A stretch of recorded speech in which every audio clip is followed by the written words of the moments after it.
Hasta las 7 ng Manggi, Lunes hanggang Biyernes. CNN Philippines. We begin with the detection of more cases of the highly contagious Omicron subvariants. Health officials see no need to tighten restrictions just yet, even as infections begin to rise across the country. Caroline Bonkin reports. 2 locals in Western Visayas and 3 returning Filipinos from the U.S. are the latest additional Omicron subvariant BA.2.12.1 cases. These were found after the Philippine Genome Center and RITM checked 31 COVID-19 positive samples for variants. All are fully vaccinated and from the same household. Lahat ng mga kasong ito ay nakatapos na po ng kanilang home isolation at considered asymptomatic and recovered. Their 7 close contacts have already finished isolation. In total, there are 22 BA.2.12.1 cases. 18 got the variant in the country. Meanwhile, Philippines' first BA.4 case already recovered, a returning Filipino from Qatar who traveled to South Africa. Health authorities tracked 33 co-passengers and are checking their health status. They're also checking the new batch of tourists who tested positive for COVID-19 in Palawan. This includes 14 foreign tourists and 2 local crew who went to Tubataha Reef in mid-May. 6 had mild symptoms, the rest asymptomatic. All but 1 are fully vaccinated. Experts say BA.4 and BA.2.12.1 are more transmissible than the original Omicron. DOH Technical Advisory Group member Edsel Salvania says there's no need to reinstate testing requirements for local travelers. These cases, especially among those who are vaccinated, are asymptomatic or mild. And so they are manageable. Hindi naman napupuno yung ICUs. So this is really part of going towards the shift to endemicity, being able to live with the virus. We have our medications. We have our prevention measures. The government recently exempted international travelers aged 18 years and up from pre-departure COVID test if they are boosted. Also exempted are the fully vaccinated aged 12 to 17 and children 11 years old and below if accompanied by fully vaccinated parents or guardians. Caroline Bonkin, CNN Philippines. 13 out of 17 regions now have higher COVID-19 cases than the past 2 weeks, but the health department says this is not affecting the healthcare system. Well, the state-run health insurer is raising alarm bells on what it calls downcasing of COVID-19 cases. PhilHealth says it has received reports of hospitals declaring coronavirus patients as less severe than their actual condition. It says these may be out of concern that the health insurer will not pay the right amount of claims. Marami kami naririnig na ganun. Nung unang panahon na Mr. Chair, ang tawag niyan upcasing, yung simple, ginagawang grabe. So we were able to, ngayon daw bago na downcasing naman. Yung grabe, ginagawang simple. In this case, apektado yung kliyente, ay yung member ng PhilHealth. Kasi instead of the hospital giving him a higher benefit, sa takot niya na hindi na mabayaran at palagi kami ng slash, binibigay yung lower. So again, we are asking every Filipino na experience ng ganyan to let us know so that we can file the necessary or call the attention of the facility. PhilHealth advises patients to approach its outposts or desks at hospitals to check if their benefits have been assessed.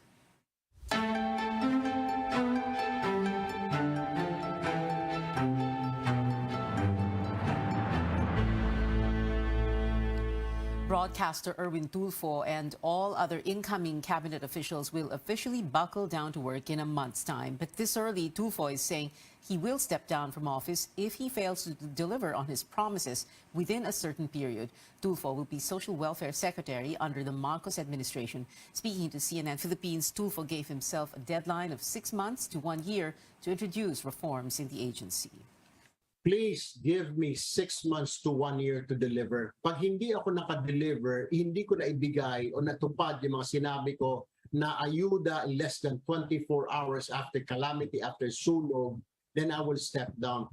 Just have to remind me, Mr. Tulfo, May 31, 2022, sabi mo bababa ka pag hindi ka nakadeliver. So after 1 year, so May 31, 2023, if I haven't delivered and kept my promise, then I will step down. I promise.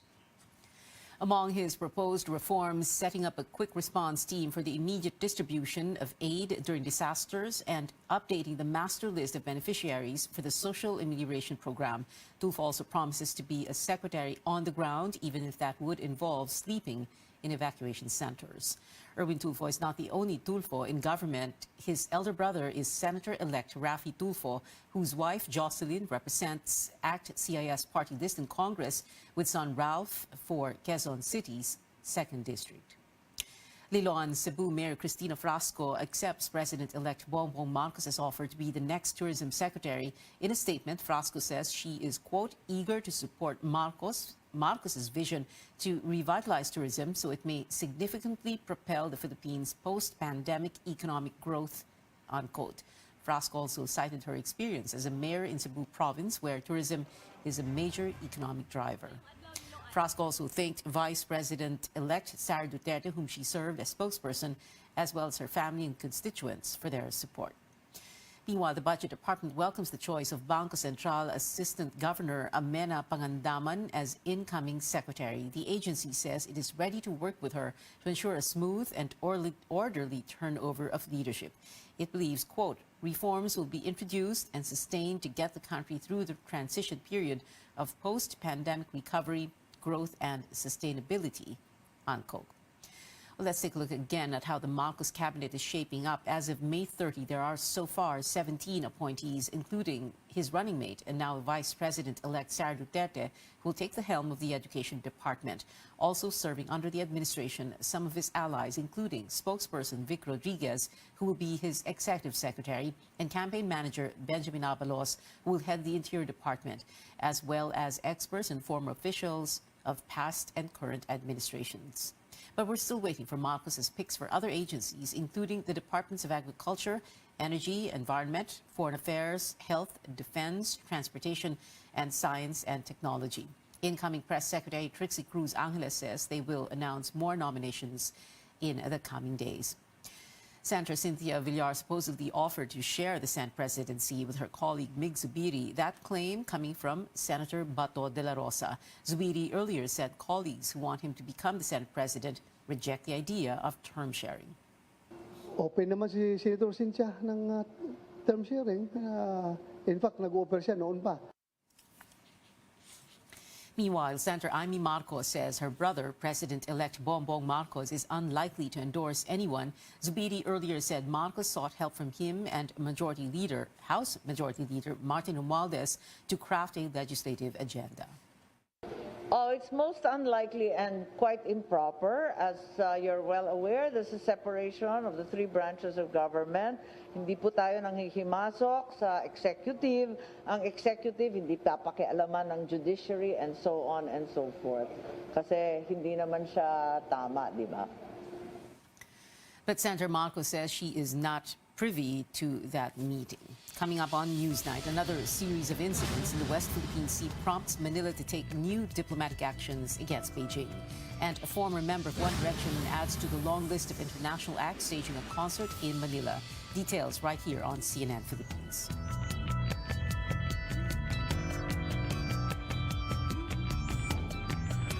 Land Bank has always believed that in this country, we have to dream big. And so we learn to build something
Watching Newsnight, the government is taking diplomatic action yet again after a series of maneuverings by a Chinese Coast Guard vessel in the West Philippine Sea. Tristan Nadal reports a senior Chinese official was summoned to protest the incident. The Foreign Affairs Department assures the public that it is taking appropriate actions for violations of Philippine maritime rights in the West Philippine Sea. The statement comes after Washington-based Asia Maritime Transparency Initiative recorded 3 incidents in the recent months involving the alleged intimidation or interference of Chinese Coast Guard ships with Philippine and Taiwanese research vessels in our territory.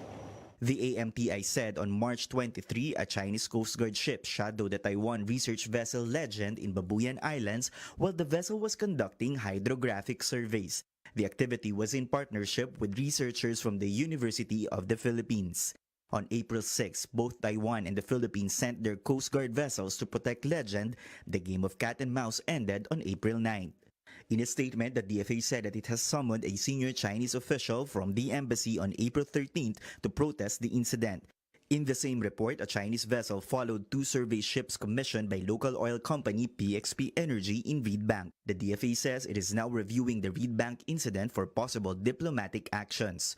Few weeks after the Reed Bank encounter, the Chinese Coast Guard and 2 militia ships interfered with Philippine research activity by MV DA-BFAR at Ayungin Shoal. The DFA says it has also lodged diplomatic protests over the encounter. Despite the incident, the Bureau of Fisheries and Aquatic Resources or BFAR remains unfazed and vows to continue research activities in the area. Maliban dun sa research and study, ay nandun siya para makita ng ating mga mangingisda na sila ay naaalagaan. Based on the actions of the Chinese vessel and what they were communicating to our vessels, they were essentially attempting to enforce Chinese law. They are clearly preventing us from conducting oil exploration. An expert says the Chinese activities in disputed areas will not stop anytime soon. The challenge now is for the incoming administration to be more assertive when it comes to the West Philippine Sea. For the next administration, it is clear that this is not acceptable. It should not be seen as the administration that finally gives them up. And it must therefore face China, of course, still in a peaceful manner, but insist on its legal rights and entitlements under international law. In a previous interview, President-elect Bongbong Marcos said that the Philippines should have a firm voice in upholding the arbitral ruling. Tristan Odalo, CNN Philippines. The Chinese embassy has yet to comment on the matter. Developments in an explosion in a bus terminal in Isabela City, Basilan, Monday night. Authorities looking at extortion as the possible motive behind the blast that injured 2 people. Armed Forces Western Mindanao Command spokesperson Major Andrew Linao says they have yet to identify the group behind the bombing. Meanwhile, authorities clarify that a separate explosion at a fast food chain, also in Isabela City, was caused by faulty electrical wiring. Authorities expanding the scope of the search and rescue for the 7 fishermen still missing in Palawan. On Saturday, a fishing vessel collided with cargo ship MV Happy Hero off the island of Macaranao. 13 of 20 fishermen were rescued. Coast Guard says another ship has been sent to help in the rescue efforts. He adds the Coast Guard will not shift to retrieval operations just yet. So far, in-expand na rin yung search area.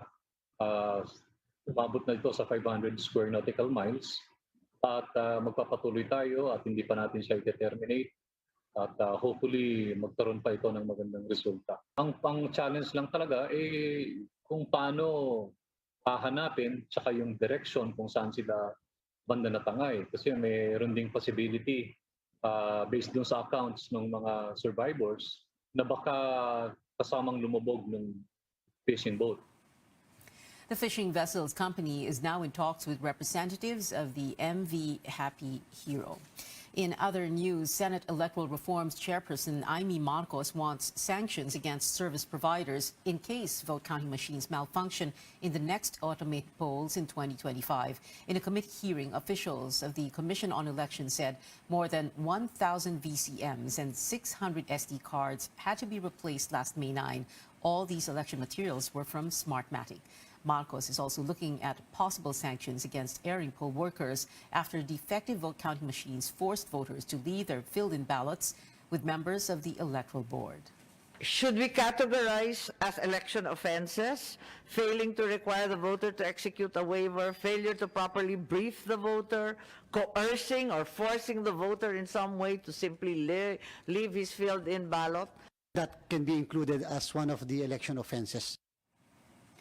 Only 4 out of 260 national candidates have submitted their campaign spending reports before the COMELEC so far. COMELEC says only senatorial candidate Guillermo Eleazar and 3 party lists have turned in their Statement of Contributions and Expenditures, or SOSE. The SOSE is due on June 8, 30 days after Election Day. Through the spending report, COMELEC can monitor campaign overspending and whether candidates receive funds from foreigners or prohibited industries such as public utilities and banks. Winning bets who are unable to file their sources cannot assume office, while overspending candidates will be disqualified. World updates now. Last week's deadly school shooting is fueling debates on gun control in the United States. U.S. President Joe Biden admits he can only do so much. But as CNN correspondent MJ Lee tells us, Biden is hopeful lawmakers will finally do something to combat gun violence. We can never repay the sacrifice, but we will never stop trying. President Biden marking Memorial Day with a visit to Arlington National Cemetery, honoring the American men and women killed while serving in the U.S. military. Freedom is worth the sacrifice. Democracy is not perfect, but it's worth fighting for. If necessary, worth dying for. The solemn commemoration coming as the country continues to grieve the horrific mass shooting at an elementary school in Uvalde, Texas, that left 19 children and 2 adults dead. Those killings reigniting the fraught national debate on gun control and putting new pressure on the president and lawmakers in Washington alike to take meaningful action. I know that it makes no sense to be able to purchase something that can fire up to 300 rounds. The Second Amendment was never absolute. The president signaling a hint of optimism about some of his GOP colleagues in Congress. I think things have gotten so bad that everybody's getting more rational about it. At least that's my hope and prayer. I consider McConnell a rational Republican, and Cornyn is as well. I think there's a recognition on their part that we can't continue like this. But Biden also indicating that his own hands are largely tied when it comes to major actions pushed by gun reform advocates. I can't outlaw a weapon. I can't, change the background check. I can't do that. Over the weekend, the president and the first lady traveling to Uvalde to console a traumatized and broken community. As he left church, Biden confronted with anguished onlookers.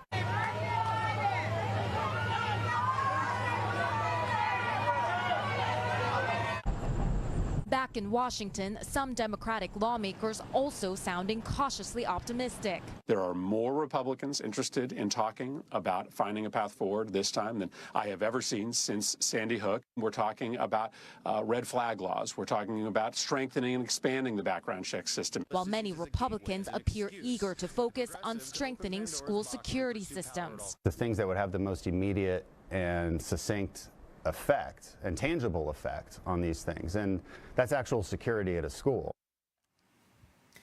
The European Union has agreed on a partial ban on Russian oil imports. The new package of sanctions will cover upwards of 2/3 of oil imports from Russia. This cuts a, quote, huge source of financing for Moscow's war machine. The EU says it will ban 3 more Russian state-owned broadcasters and penalize individuals responsible for war crimes in Ukraine. The package will also remove Russia's largest bank from the global payment system, SWIFT. Back here at home, transport groups make an appeal to commuters as costly fuel forces jeepney drivers to skip their trips. Groups clarify there were no transport strikes. They admit, though, a number of drivers ended up canceling trips because of expensive diesel. Just today, per liter diesel prices are up by 1 peso and 20 centavos. Humihingi din po kami ng pangunawa sa ating mga mahal na mananakay. Kayo po yung unang-unang binibigyan namin ng serbisyo publiko. pangalawa na lamang po yung aming pagkakakitaan. Pero po kung wala rin ho kaming maiuwi sa aming pamilya o wala rin ho kaming maikargang diesel, papaano nga ho kami makakapagserbisyo sa inyo ng tama at maayos? Transport groups continue to hope for excise tax cuts and a minimum fare hike as they call for faster fuel subsidy distribution. They're also arranging a dialogue with President-elect Bongbong Marcos. Straight ahead on Newsnight, a world-famous landmark pays tribute to Britain's Queen Elizabeth II. Plus, pole vault sensation EJ Obiena leaps for the top prize once again, this time in Italy. Stay tuned to CNN Philippines.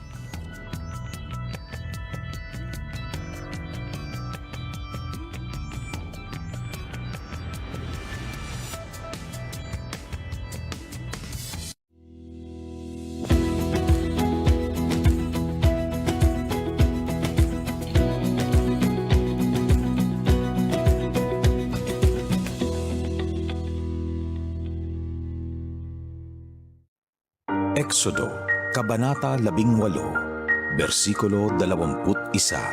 Ngunit pumili ka ng mga tao.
Welcome back to CNN Philippines. A world-famous landmark pays tribute to Britain's Queen Elizabeth II in honor of her Platinum Jubilee, or her 70th year on the throne.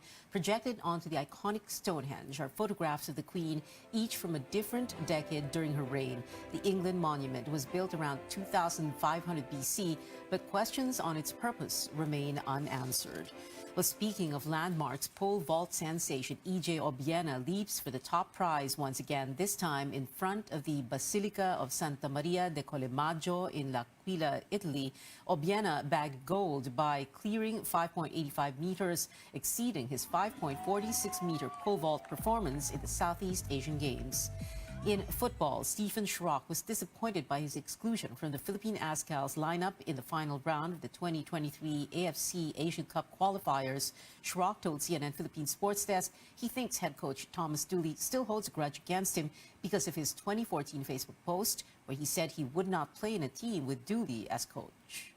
I reached out to him asking for a sit-down to clear this up like adults, and yeah, he refused. I think we have a common goal, which is bigger than a personal pride, bigger than a personal ego. and unfortunately, I got denied this opportunity. I make myself available if ever there is a need and ever there is a demand. I'm always here for the country. I'm always trying to serve. In an interview with CNN Philippines yesterday, Dooley said the decision was based on Schrock's performance and not because of personal issues. Pageant fans, get ready. Only 5 days to go until someone takes the coveted Miss World Philippines 2022 crown. 36 beauties will compete at the Mall of Asia Arena in Pasay. 3 other major titles are at stake: Miss Supranational Philippines, Miss Eco Philippines, and Reina Hispano-Americana Filipinas. Watch it as it happens live on Sunday at 9 p.m. right here on CNN Philippines. Performing on the Manila concert stage soon is British singer Louis Tomlinson. The former One Direction member is holding his first solo live show in the country on July 16th at the New Frontier Theatre in Quezon City. Tickets selling begins on June 5. The excitement doesn't stop there, though, with more international artists set to rock out Filipino audiences from 2022 to 2023. Here are some of those much-awaited concerts, including All Time Low on August 15th, Justin Bieber October 29th, and Westlife on February 20th next year. More music news, including a U.S. tour that's bound to bring back a Disney song you probably just managed to get out of your head. Here's CNN's David Daniel with tonight's Hollywood Minute. We don't talk about Bruno, no. Prepare for Encanto, the sing-along film concert. The event features the movie and a live on-stage band leading the audience in all the popular songs from the soundtrack. The 32-city tour begins July 18th in Ridgefield, Washington. Tickets and more info at disneyconcerts.com/Encanto. We're invisible. We're pissed off. We're bored. So maybe that should be our image. With the right guidance, you could change the world. And they did. Pistol is a 6-episode limited series about the Sex Pistols, the English punk rock band that helped spark the UK's punk movement. Pistol premieres today on Hulu. Kate Bush fans, old and new, are running up that hill. The English singer-songwriter's 1985 single is #1 on the iTunes chart after it played a significant role in the season 4 premiere episode of Netflix's Stranger Things. In Hollywood, I'm David Daniel. And that is it for now. Join me again on News.ph at 7 p.m. and on Politics as usual at 8:30. I'm Pia Honteveros for Newsnight, where we go above and beyond the headlines.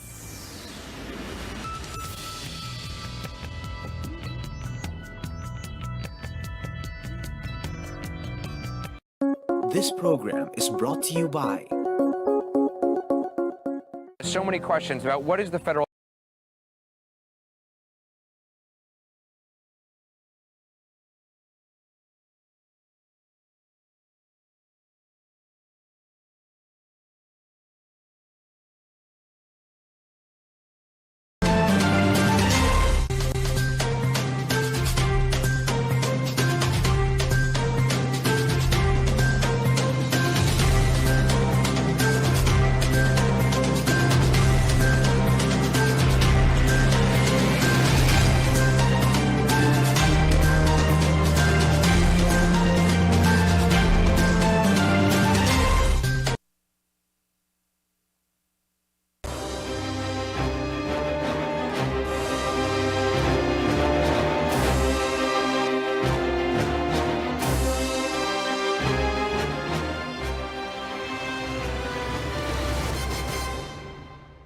Efficient internet has become key in our lives, especially amid the pandemic. From communicating with loved ones to research and doing business and even ordering food and goods, we do it all online. Yet access and connectivity woes continue to plague us. A party list is pushing for better internet as it vies for a seat in the next Congress.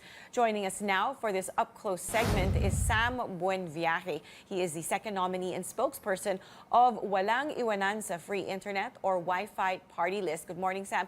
Thank you for joining us here on New Day. Now, could you please tell us what is the status of your campaign with just a few days to go before Election Day? It is a very tough campaign since we are new in the party list. We are going around different localities and barangays to deliver our message. Last Sunday, we had our motorcade in Pasig and we really made some noise. Alam niyo naman ng mga Pilipino kapag nakakatinig ng parada, talagang lumalabas sila sa kanilang mga bahay para makita ito. So maganda naman naging reception nila sa amin. They are shouting and saying na they fully support our party list at talagang nakakataba ito ng puso. All right, so maybe you can talk to us a little bit about the challenges of internet connectivity in the country. Isa na ba tayo sa ranking within the Asia-Pacific region? There are some recent studies showing that we had a bit of an improvement in mobile internet ranking. But for you, how would you describe the situation? From our perspective, if you want a good internet connection, you have to pay the premium. Not all can afford those premiums and not all has an access to internet connection. So our party list is focusing in the 5 pillars of internet. This is the barometer of digital happiness. Kapag naging maganda ito, mapapaangat natin ang kabuhayan ng mga Pilipino. So number 1 is yung affordability and accessibility.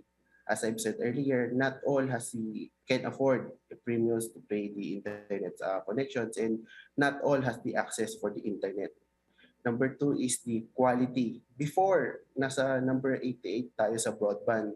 But now, siguro nasa number 63 na tayo. Pero mababa pa din ito. Third is the electronic infrastructure. Telcos are having hard time in the installation of fiber optics due to strict requirements of LGU. Hayaan natin yung mga telco siguro na makapaglatag ng kanilang infrastructure. Alisin natin ang mahigpit na requirements lalo na sa pag-apply nila ng mga permit sa LGU.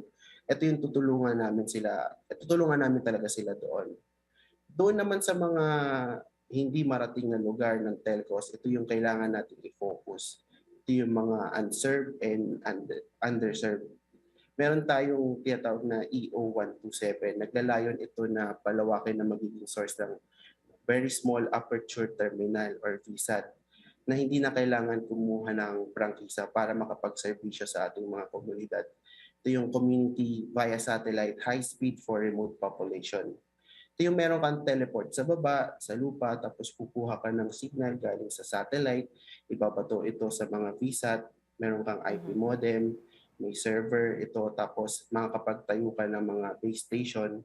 Doon sa base station, meron kang mga Wi-Fi access point na magbabato sa mga community, sa mga bahay-bahay, doon sa mga baryo, maliit na munisipyo, o hindi natin kailangan ng mga cell towers para makabitan ng fiber optics. So basically, there's no excuse to have areas within the country that don't have internet. I know that your group is calling for a digitized and smart Philippines. And in order to achieve this, do you think we need more providers or we just need better providers? I think we need more providers kasi kulang ang mga cell towers natin and yung mga far reach na mga isla ng Pilipinas, wala talaga silang access sa internet. Wala silang mga cell towers. Kaya naman mas maganda magkaroon ng mga satellites kagaya ng sinusulungan ng EO127. Babantayan natin sila. Right. So if ever your party list does get elected into Congress, Sam, ano ba yung mga ibang advocacies na ipopush nyo sa Congress? So we have been pushing since day one of the campaign that our number 1 priority is to institutionalize the satellite-based internet connectivity in unserved and underserved areas in country using the VSAT and BGAN technologies. Our call must have been reached the campaign team of Senator Gatchalian, so is now just recently proposing the enactment of satellite-based internet connectivity in school. Number 2, we will enact a law that will streamline the process and requirements in the setting up of towers and fiber optics to help telcos expedite and lay out countrywide internet coverage which have been hampered by too much red tapes. All right, Sam, thank you so much for talking with us this morning. That was Sam Buenviaje from the Wi-Fi Party List.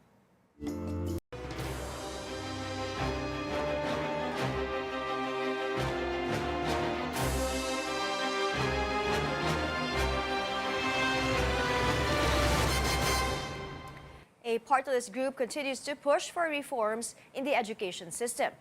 One Ang Edukasyon party list is one of the groups seeking a seat in Congress. Joining us now in the program is its first nominee, Representative Salvador Bong Belaro. Good morning.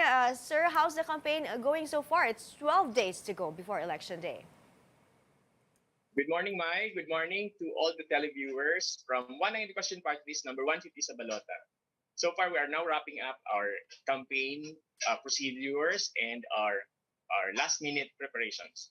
Well, One ang Edukasyon is eyeing a return to Congress. It is said to be one of the most productive party list groups in the 17th Congress, having authored hundreds of bills and resolutions. And right now, ano po yung nakikita ninyong problema or concerns in the education sector? It is one of the sectors badly hit by the COVID pandemic. Thank you for pointing out that, Mike. In fact, it's 728 bills and resolutions.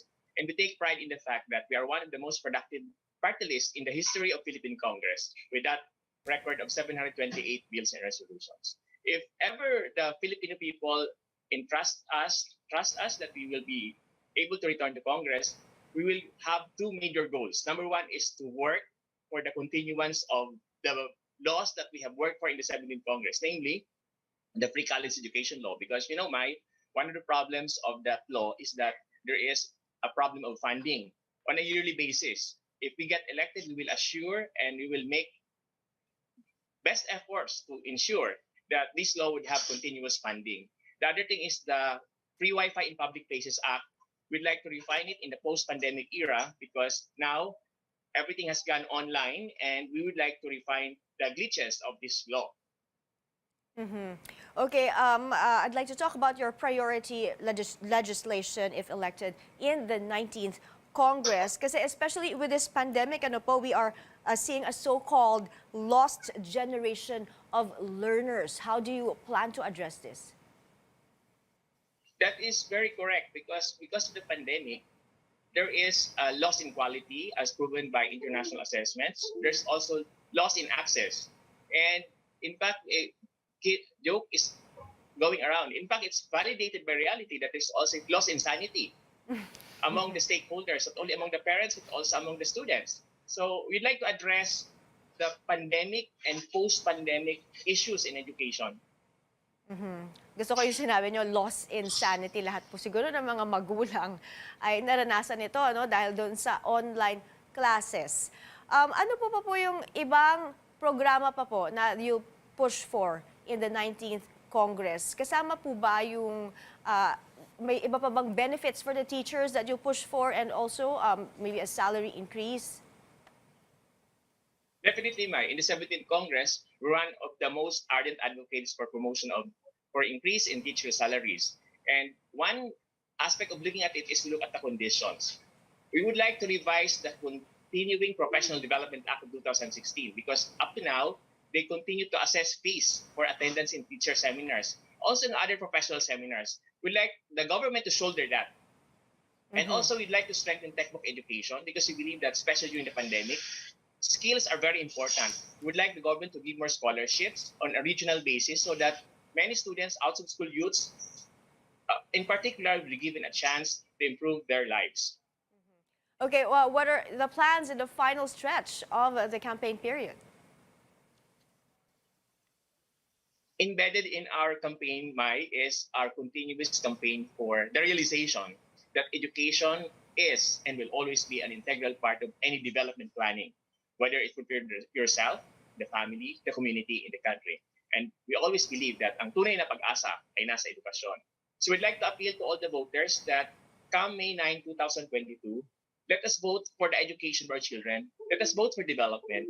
Let us vote for One ang Edukasyon Party List number 150 sa Balota. Thank you for your time this morning, Bong Belaro from One ang Edukasyon Party List.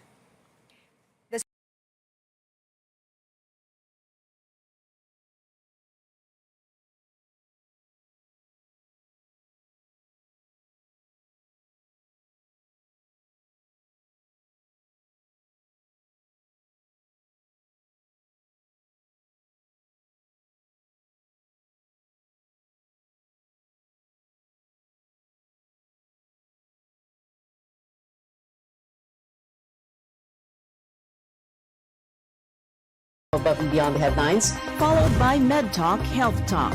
We'll talk about how to keep ourselves healthy during the pandemic. Politics as usual. In this country, not everything really goes according to plan, and politics is as usual. up close, and more. Catch CNN Philippines Hour on DZKI-IRIGA. Weekdays, 6 to 7 p.m. Kumakalat breaking tweet ni at hindi ito scam. All caps, gamot sa cancer. Question mark. Miracle tea exclamation. Mapa stage 1, stage 2, stage 100. First 100 emoji to DM will be healed with good hair. Huwag paloko, mag-fact check muna. Ang totoong balita, tunog tama, dapat tama. Isang paalaala mula sa KBP at ng istasyong ito. Click number 2. Order now. Arrow down. Arrow down. CNN Philippines Hour sa RPN-DZKI-IRIGA alas 6 hasta las 7 ng manggi, Lunes hanggang Biyernes. CNN Philippines Hour.